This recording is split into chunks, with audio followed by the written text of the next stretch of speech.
श्री गणेशाय नमः। संकष्टी गणेश चतुर्थी व्रत प्रत्येक मास की कृष्ण पक्ष की चतुर्थी को किया जाता है।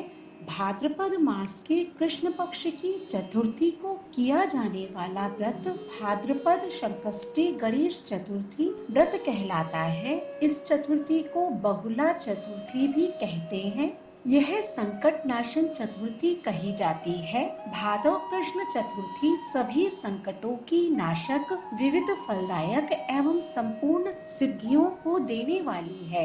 यह सब कष्टों का नाश करके धन की वृद्धि करने वाला व्रत है।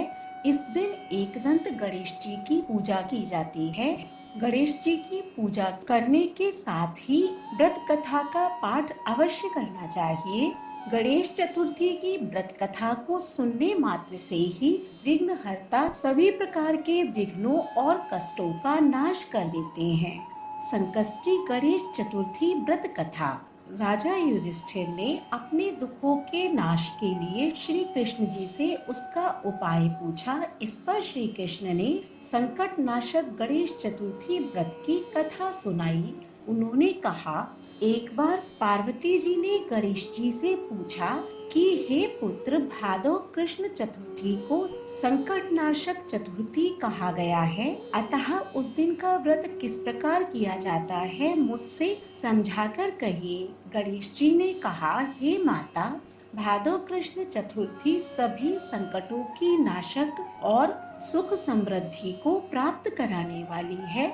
कथा के अनुसार श्री कृष्ण जी कहते हैं, हे युधिष्ठिर पुत्र की ऐसी बात सुनकर पार्वती जी ने उनसे पूछा कि आहार एवं पूजन में क्या विशेषता है, उसे कहिए। गणेश जी ने कहा, गुरु द्वारा वर्णित प्रणाली से इस दिन भक्ति भाव से पूजन करें। चतुर्थी के दिन प्रायः नित्य कर्म से निवृत्त हो तो व्रत का संकल्प करें। तत्पश्चात रात्रि में पूजन और कथा का श्रवण करें। पूर्व काल में नल नामक एक पुण्यात्मा और यशस्वी राजा हुए। उनकी रूपशालिनी रानी दमयंती नाम से प्रसिद्ध थी। एक बार उन्हें शापग्रस्त होकर राज्योचित होना पड़ा और रानी के वियोग में कष्ट सहना पड़ा। तब उनकी रानी दमयंती ने इस सर्वोत्तम व्रत को किया। पार्वती जी ने पूछा कि हे पुत्र, दमयंती ने किस विधि से इस व्रत को किया और किस प्रकार व्रत के प्रभाव से 3 महीने के अंदर ही उन्हें अपने पति से मिलने का संयोग प्राप्त हुआ, इन सब बातों को आप बताइए। श्री कृष्ण जी ने कहा कि हे युधिष्ठिर, पार्वती जी के ऐसा पूछने पर बुद्धि के भंडार गणेश जी ने जैसा उत्तर दिया उसे मैं कह रहा हूँ, आप सुनिए। श्री गणेश जी कहते हैं कि हे माता, राजा नल को बड़ी बड़ी आपदाओं का सामना करना पड़ा। हाथी खाने से हाथी और घुड़साल से घोड़ों का अपहरण हो गया। डाकुओं ने राजकोष लूट लिया और अग्नि की ज्वालाओं में घिरकर उनका माल भस्म हो गया। राजा को नष्ट करने वाले मंत्री लोगों ने भी उनका साथ छोड़ दिया। राजा जुए में सर्वस्व गवा बैठे। उनकी राजधानी भी उनके हाथ से निकल गई।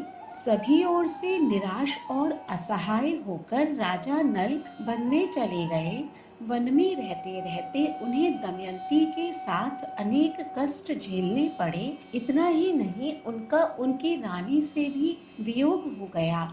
तत्पश्चात राजा किसी नगर में काम करने लगा, रानी किसी दूसरे नगर में रहने लगी तथा राजकुमार भी अन्यत्र नौकरी करने लगा। जो किसी समय रानी और राजपुत्र कहे जाते थे, वे ही अब भिक्षा मांगने लगे।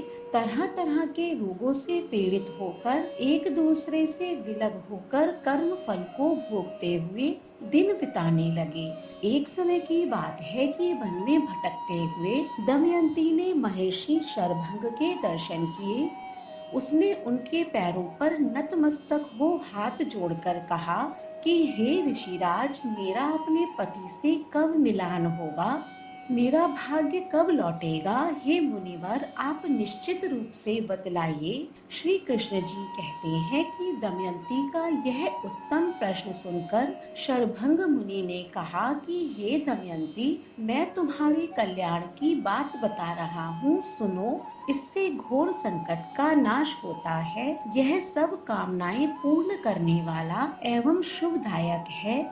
भादव मास की कृष्ण चतुर्थी संकट नाशन कही गई है। इस दिन नर नारियों को एकदंत गजानन की पूजा करनी चाहिए। विधिवत व्रत एवं पूजन करने से ही, हे रानी, तुम्हारी संपूर्ण इच्छाएं पूरी होंगी। 7 महीने के अंदर ही तुम्हारा पति से मिलान होगा। यह बात मैं निश्चय पूर्वक कहता हूँ। गणेश जी कहते हैं कि शरभंग मुनि का ऐसा आदेश पाकर दमयंती ने भादव की संकट नाशिनी चतुर्थी व्रत प्रारंभ किया। तभी से बराबर प्रतिमास गणेश जी का पूजन करने लगी। 7 ही महीने में, हे राजन, इस उत्तम व्रत को करने से उसे पति, राज्य, पुत्र और पूर्वकालिक वैभव आदि की प्राप्ति हो गई। श्री कृष्ण जी कहते हैं कि हे प्रथापुत्र युधिष्ठिर, इसी प्रकार इस व्रत को करने से आपको भी राज्य की प्राप्ति होगी और आपके सभी शत्रुओं का नाश होगा, यह निश्चित है। हे राजन, इस प्रकार मैंने सभी व्रतों में उत्तम व्रत का वर्णन किया है। यह सब कष्टों का नाश करता हुआ आपके भाग्य की वृद्धि करेगा। गणेश चतुर्थी व्रत पूजन विधि: प्रातः काल उठकर नित्य कर्म से निवृत्त होकर स्नान करके शुद्ध हो स्वच्छ वस्त्र धारण कर ले। श्री गणेश जी का पूजन पंचोपचार यानी धूप, दीप, नैवेद्य, अक्षत, फूल विधि से करें। इसके बाद हाथ में जल तथा दुर्वा लेकर मन ही मन में श्री गणेश जी का ध्यान करते हुए निम्न मंत्र के द्वारा व्रत का संकल्प करें। मम सर्व कर्म सिद्धये सिद्धि विनायक पूजन महम करिष्ये। अब कलश में जल भरकर उसमें गंगा जल मिलाएं। कलश में दुर्वा, सिक्के, साबुत हल्दी रखें। उसके बाद लाल कपड़े से कलश का मुख बांध दें। कलश पर गणेश जी की प्रतिमा स्थापित करें। पूरे दिन श्री गणेश जी का ध्यान करें। एक स्नान प्रदोष काल में और कर लें। स्नान के बाद श्री गणेश जी के सामने सभी पूजन सामग्री के साथ बैठ जाएं।